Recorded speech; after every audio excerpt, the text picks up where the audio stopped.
50,000 বছরের রাস্তা হবে, যার যার কবর থেকে হাসরের মাঠ। পুলসিরাতের পুল হবে 30,000 বছরের রাস্তা।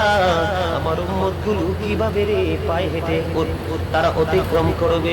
বন্ধু নবী এমনি এমনি কাঁদেনি রে, নবী জানিয়ে দিয়েছে কাল কিয়ামতের ময়দানে উম্মতগুলো খালি পায়ে থাকবে, মাটি তো তামা থাকবে।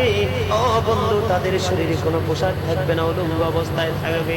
এমন মা আয়েশা প্রশ্ন করলো, গো প্রাণের নবী, জানতে মনে চায় নবী গো, এই যে আপনার উম্মতগুলো উলঙ্গ অবস্থায় খালি পায়ে সবাই থাকবে গো নবী, তারা কি নারী পুরুষ একসাথে? কয় হ্যাঁ, নারী পুরুষ একসাথে।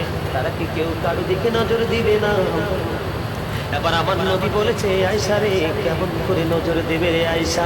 বন্যার পানি যেমনি প্রবল বেগে বৃদ্ধি পেয়ে পৃথিবীর মানুষগুলোকে গ্রাস করে ফেলে, কাল কিয়ামতের দিন এই জাহান্নামের আগুন